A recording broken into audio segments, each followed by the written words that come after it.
আলাইকুম। কেমন আছেন আপনারা? আলহামদুলিল্লাহ, আমি তো অনেক ভালো আছি। আজকে মুরগির মাংস রান্না করলাম,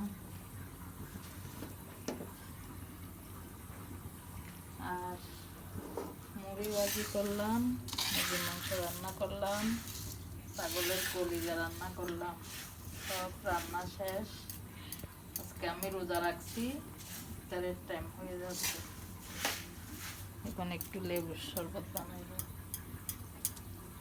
এখন একটু লেবুর শরবতটা বানাই নিব।